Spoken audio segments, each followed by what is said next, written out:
6:15, we're going to go ahead and call the meeting to order.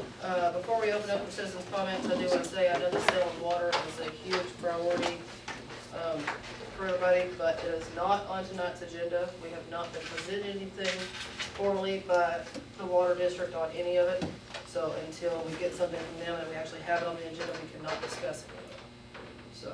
I do have one question. There is being a town hall held Saturday.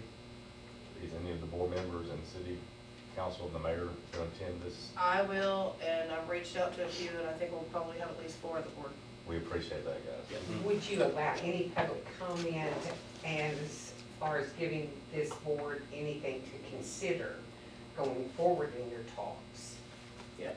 You have 3 minutes. You can give me, or Yes, tell the ma'am. board what your opinion is. We just cannot discuss it. I absolutely. So, And none of, all of us ain't going to talk, we'll just laugh hard because we don't want to waste your time because it's going to be repeat. Right. She's Of everything. smarter than we are. No, it's only because I don't need a microphone. But we do appreciate y'all having an open mind Absolutely. and attending. Like the meeting Saturday is not a bash meeting.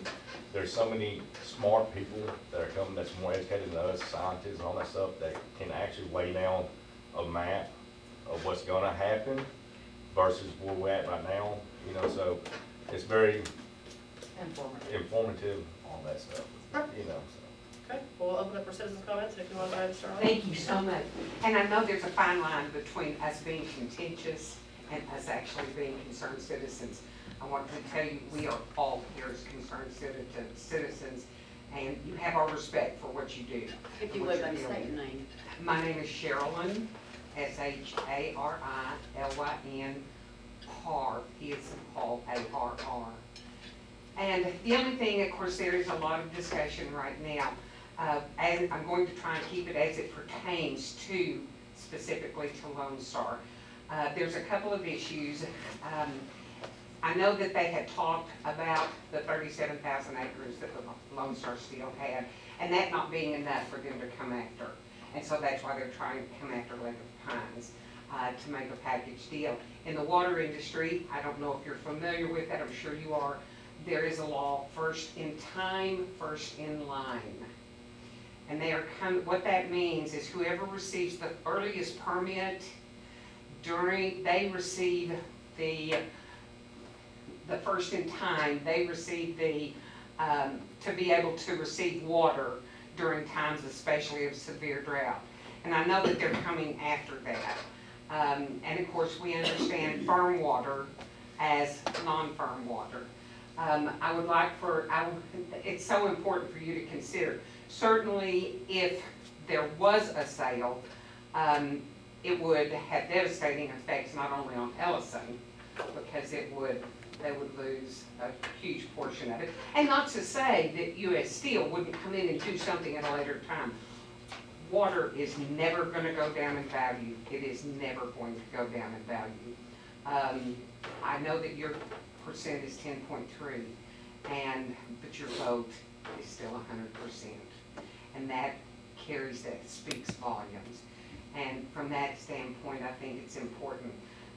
In dealing with legislatively, we're asking, we know that Greg Abbott, of course, has come up with Senator Charles Perry, funding to help small areas to be able to fund infrastructure.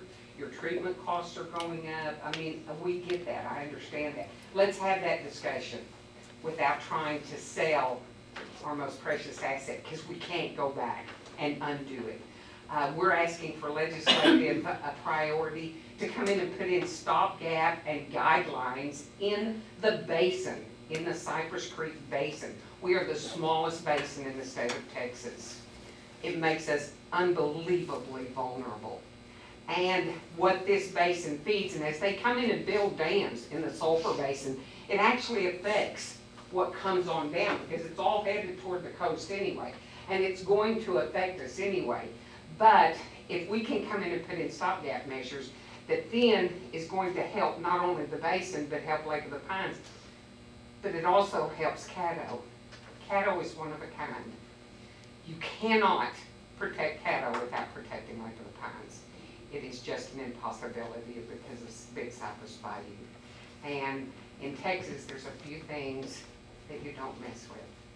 the Alamo, South Padre, Jacob's Well, Caddo belongs on that list, and certainly does belong. So we want to come together, and we'll be at more meetings. We want you to know we're not coming to be contentious. We appreciate what you're doing. We're asking for you to be very thoughtful, because this decision actually has ramifications to your following generation. And listen, it was your grandfathers that bought into this. Yes. It was their foresight that bought into it. So, Well, thank you. I just need clarification. You stated that the water board has not give y'all any kind of information. That's good. Anybody else? I'd sent an email Thursday or Friday to ask to be placed on the agenda. Maybe it's a special meeting, maybe things are in flux, so I'd ask you to put it on the next agenda. I asked State your for, names. I'm sorry. State your I don't name. want to. I want to go incognito. I don't want Okay. people to know who I am. So, Well, someone might asked to have know. on the agenda to discuss Lake of the Pines water sales, the appointment of our director, which comes up in June. oh, and just in case there was any doubt, we do want you to vote no. Got it. Noted. Just in case. All right, any other comments? All right, that's it. We will move on to action items.